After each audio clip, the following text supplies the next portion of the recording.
आपको सीधा लिए चलते हैं जयपुर, जहां पर मुख्यमंत्री डॉक्टर मोहन यादव लाइव हैं और टीआईआई ग्लोबल समिट में शामिल हुए हैं। निकालना, जिसको माननीय प्रधानमंत्री जी आपदा में से अवसर कहते हैं, तो आपदा में से अवसर निकालते हुए ये कितना अच्छा लगता। हमारे लोग मध्य प्रदेश से MR10 के ऊपर से अपने संस्थान खड़े करते हुए सिद्धार्थ जी ने बात कही, हमारे सब मित्रों ने बात कही कि राजस्थान हो, मध्य प्रदेश हो, आमतौर पर ये सारी चीजों के लिए साउथ की तरफ निगाह जाती थी और साउथ ने IT सेक्टर से लेकर सभी क्षेत्रों में अपनी एक पहचान बनाई भारत के अंदर। लेकिन अब ये थोड़ा सा बदलाव आया है, लेकिन ये प्रतिस्पर्धा स्वस्थ प्रतिस्पर्धा है, ये कोई किसी को गिराने वाली नहीं है। और ये तो सही बात है कि हम अपने देश की तरफ से देखते हैं तो आज के दौर में माननीय प्रधानमंत्री जी के नेतृत्व में इससे अच्छा कोई समय किसने देखा। हमारे स्वर्णिम काल के अतीत की काल बात बताते हैं, विक्रमादित्य का काल था, महाभारत का युग था, बहुत गौरवशाली स्वर्णिम युग था। लेकिन ये अतीत की बातें आज यथार्थ में भी दिखाई दे रही है। आज क्या खराब है, आज भी तो अच्छा ही है। माननीय मोदी जी के नेतृत्व में सब क्षेत्रों में हमारे लिए आज का जो प्लेटफॉर्म है सभी राज्यों के लिए समान रूप से आगे बढ़ने के लिए, इससे अच्छा कौन सा मौका मिलेगा। और हम विश्व के परिदृश्य पे देखें तो विश्व के हर देश के अंदर वर्तमान के दौर में ग्रोथ रेट क्या कह रही है, वहाँ की भविष्य की, आज की, कल की उमड़ती घुमड़ती घटाएं उनके अपने संकट लाती दिखाई दे रही है। कल की आहट सुनाई दे रही कि ये क्या होगा। और हम अपने इस चुनौतियों के बीच, ये पीढ़ी भी और इससे ज्यादा पुरानी नहीं है, 10-11 साल की शासनकाल के दरमियान कहां से कहां देश आगे आए, चौथे नंबर से तीसरे तरफ की हम यात्रा पे पहुंच ही रहे हैं। और ये ज्यादा देर नहीं लगने वाली है, अब 1 2 3 तो हो ही रहा है। तो अब हमको मालूम है कि जिनने अपने वजन से रसिया को टूटते देखा है, अपने ही व्यवस्थाओं के बलबूते पर हमारी आंखों के सामने 40 साल पहले वर्ल्ड बैंक के माध्यम से इकोनॉमी के ऊपर लोगों ने कब्जा करते हुए भी अपना एक नया साम्राज्य खड़ा किया है। लोकतंत्र की दुहाई देने वाले लोगों का चरित्र भी दिखाई दे रहा है कि लोकतंत्र क्या होता है, कैसे होता है। और हमारी चुनौती तो अब वहां है जहां लोकतंत्र दुनिया का सबसे बड़ा पवित्रता का दीपक जला करके आनंद ले रहा है। इसलिए जियो और जीने दो की भावना लेके भी चल रहा है, लेकिन इस बात का भी आनंद है कि हम अपने इस नए प्रकार के व्यवसाय के माध्यम से कई लोगों की जिंदगी में बदलाव ला रहे हैं। ये आप सबको मैं इसकी बधाई देना चाहता हूं। आपके अपने हौसलों से, इन संस्थानों के माध्यम से, हमारे उद्योग धंधों से, हमारे व्यापार व्यवसाय से कई लोगों की जिंदगी में अगर उजाला होता है, सुखद सवेरा आता है, तो इससे अच्छा पवित्र काम क्या हो सकता है। और ऐसे दौर में सरकार के नाते से अगर कोई बात कहता है तो ये बात सही है कि हमारे लिए, हमारे राज्य में आज अपने मध्य प्रदेश के अंदर माननीय प्रधानमंत्री जी के आशीर्वाद से सबसे हमारी सरकार बनी। सभी क्षेत्रों में 18 प्रकार की पॉलिसी तो हम लेके आई, फिर अपनी आधुनिक तकनीक के माध्यम से आज का दौर तो और अच्छा है। वैसे तो मध्य प्रदेश को बहुत सारे अच्छे स्वनाम धन्य बड़े बड़े अलंकरण मिले हुए हैं। टाइगर स्टेट, अगर फॉरेस्ट के टूरिज्म की दृष्टि से देखे तो सबसे ज्यादा पुरस्कार अगर किसी को मिल रहे हैं और सबसे तेज गति से हमारा व्यापार वैसे हो रहा है, तो टूरिज्म सेक्टर, टूरिज्म के भी अलग अलग प्रकार से आ रहा है। हमारा रिजर्व फॉरेस्ट में हमने 2 साल में 2 नए टाइगर रिजर्व फॉरेस्ट बनाए हैं। चीता तो सबसे ज्यादा फलता फूलता दुनिया में नया चमत्कार मध्य प्रदेश की धरती से दिखाई दे रहा। हमारा चीता उछलता कूदता कब राजस्थान आ जाता पता ही नहीं चलता है, हमको वापस पकड़ पकड़ के ले जाना पड़ता है। हमको मालूम है एक नहीं ऐसी कई सारी चीजें, वल्चर से लेकर के हमारे लिए अब मिनरल स्टेट है, बिजली सरप्लस है। मैं यही जरूर बोलना चाहूंगा कि हमारी सारी बातों में राजस्थान के साथ ही एक उदाहरण से बात समझ में भी आएगी कि मध्य प्रदेश और राजस्थान दोनों परमात्मा की दया से साझा विरासत सदियों से है, लेकिन नदियों के मामले में थोड़ा मध्य प्रदेश भाग्यशाली है। हमारे यहाँ नदियों का मायका है, लगभग 250 से ज्यादा नदियां हैं, लेकिन राजस्थान की थोड़ी कठिनाई है। अब ये परमात्मा की लीला है, कोई बात नहीं, लेकिन बहता पानी बहते बहते कहाँ छिपरा का पानी चंबल में, चंबल का पानी यमुना में, यमुना का गंगा सागर में जा रहा, पार्वती, काली सिंध, इनके सबके समाहित होते हुए यमुना से वो गंगा सागर में जा रहा, और जाते हुए पानी को कोई नहीं रोक पा रहा।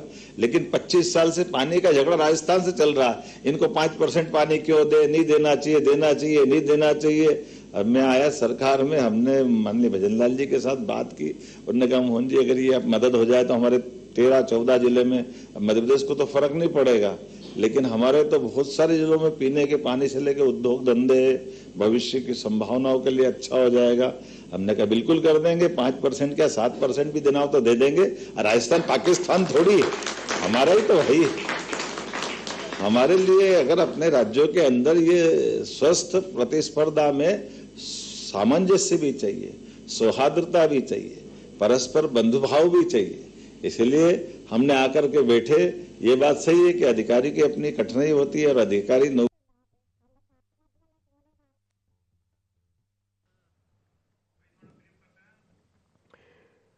तो राजस्थान के जयपुर में मुख्यमंत्री डॉक्टर मोहन यादव लाइव हैं, स्टार्टअप उद्योग प्रतिनिधियों से वे संवाद कर रहे हैं।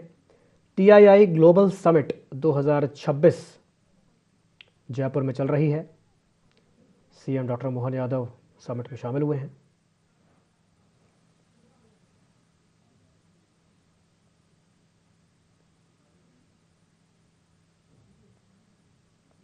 करना चाहते हैं, जानते हैं, उनकी क्षमता है, भविष्य के टैलेंट निकल के आ रहे हैं। तो यहाँ से हमारा सारा बौद्धिक क्षमता का व्यक्ति कोई दक्षिण भारत में जा रहा है, कोई विदेश में जा रहा है, तो राज्य की सत्ताओं को इस मामले में सोचने की जरूरत।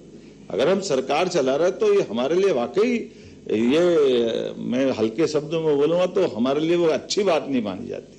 और यही तो प्रधानमंत्री जी का आह्वान है कि हाँ, हमारे लिए सब बार में हर तरह से हमारा make in India, India first, ये पॉलिसियों से हम खाली शब्दों की क्या बोलना है, शब्दों की खीर नहीं बना सकते, शब्दों की चाशनी से काम नहीं चला सकते, इसको यथार्थ में उतारने की जरूरत। इसलिए सब प्रकार से हमने इसमें प्रोत्साहन देने के लिए निर्णय किया। और उससे आगे बढ़ करके कई काम तो हमने मंत्रालय जब बांटे तो मैंने 2-4 विभाग तो ऐसे, जिन विभागों पे हमने कोई मंत्री नहीं बनाया, मुख्यमंत्री के पास ही रख लिया कि ताकि कोई झंझट ही नहीं रहेगी, सारी बातों की गारंटी मुख्यमंत्री दे देंगे कि भैया आप आओ, आपके काम धंधे में हर प्रकार के मेरी तरफ से इसमें छूट है। क्योंकि जब हम काम धंधा कर रहे हैं तो ये बात सही है, कोई भी व्यापार व्यवसाय के व्यवसायी आते हैं तो वो 2 बातों के लिए जरूर इस बात का आश्वस्ति चाहते हैं।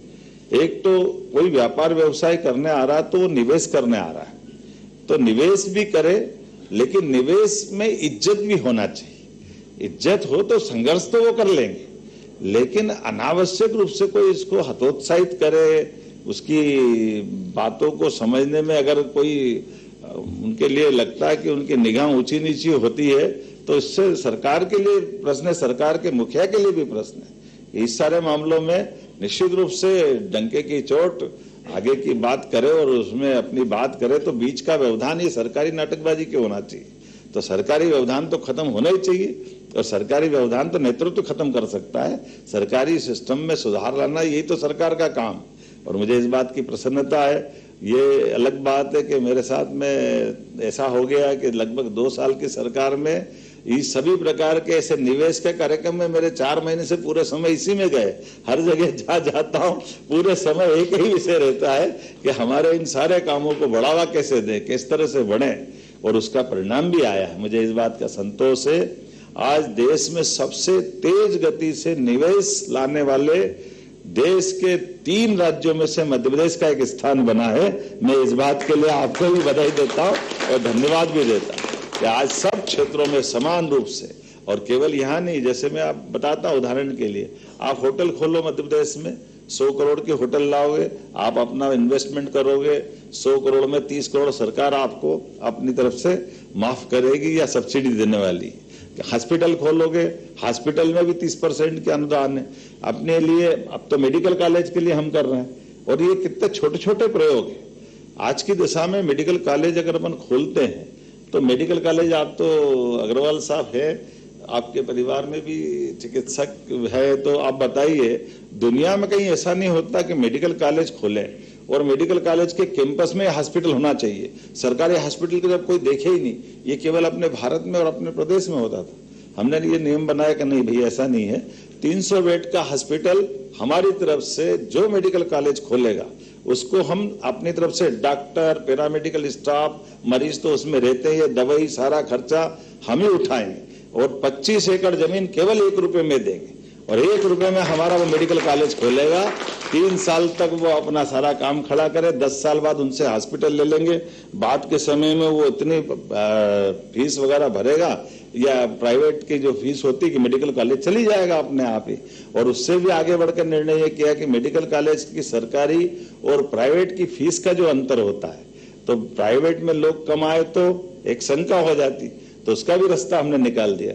हमने कहा प्राइवेट मेडिकल कॉलेज की फीस आमतौर पर एक बच्चे की 5 साल की 70 लाख 80 लाख तक रहती है, लेकिन सरकारी तो 10 लाख में ही कर लेता है। तो हमने कहा कोई बात नहीं, ये 70-80 लाख भी सरकार भर देगी और ये अपन उसको लोन दे देंगे, बाद में वो हमारे यहाँ नौकरी कर ले, उतार दे, फिर अपने घर चले जाए, कोई दिक्कत नहीं।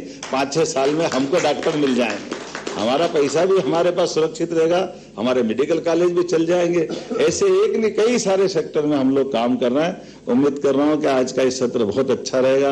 विनम्रता के साथ देरी से आने की क्षमा भी चाहता हूं, लेकिन ये अच्छे कामों के लिए इसी प्रकार के विचार विनिमय के साथ ये मंच मिलते रहेंगे, तो सभी प्रकार के स्टार्टअप को प्रोत्साहन देने के साथ साथ सभी क्षेत्रों में हम समान रूप से बढ़ते रहेंगे। मेरी अपनी ओर से पुनः आप सबका वंदन, अभिनंदन, बहुत बहुत धन्यवाद। Thank you so much, Honorable Chief Minister, sir, for articulating a clear and confident roadmap for Madhya Pradesh role in India's technology-led growth story. May I now invite Srimati Shivangi Joshi, Chief General Manager, MPS EDC, to extend the vote of thanks.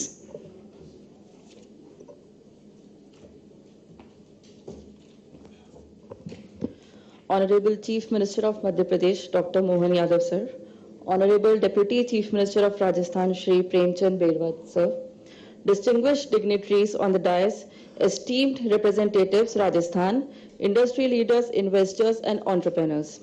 Ladies and gentlemen, on behalf of Department of Science and Technology, Government of Madhya Pradesh, it is my honor to extend our sincere gratitude to all dignitaries, partners and participants for their valued presence. Platform पे बात करता है, पूरे देश के कई हिस्सों में हमने अपनी विषय भी रखे और इसीलिए आज मध्य प्रदेश सबसे तेज गति से निवेश करवाने वाले राज्यों में शामिल हुआ है। मैं उम्मीद करता हूं कि आज की इस मीटिंग के बाद भी कई सारे मित्र हमारे मध्य प्रदेश में इन्वेस्टमेंट करेंगे, जिसके माध्यम से युवा लोगों को रोजगार मिलेगा, उद्योगपतियों को काम धंधा मिलेगा। मध्य प्रदेश यशस्वी प्रधानमंत्री के नेतृत्व में कदम से कदम मिला करके पूरी ताकत से चलेगा। राजस्थान तो वैसे भी हमारा सहोदर भाई है। राजस्थान और मध्य प्रदेश सदैव से एक दूसरे के साझा संस्कृति के लिए जाने जाते हैं, इसलिए हमारे अपने उत्तर भारत के इन राज्यों के अंदर भी आईटी से जुड़े हुए और नए प्रकार के स्टार्टअप भी आए और सभी प्रकार के प्रोत्साहन की आवश्यकता और मध्य प्रदेश सरकार राजस्थान सरकार के साथ मिलकर काम करने के लिए तैयार है। मेरी अपनी ओर से बधाई।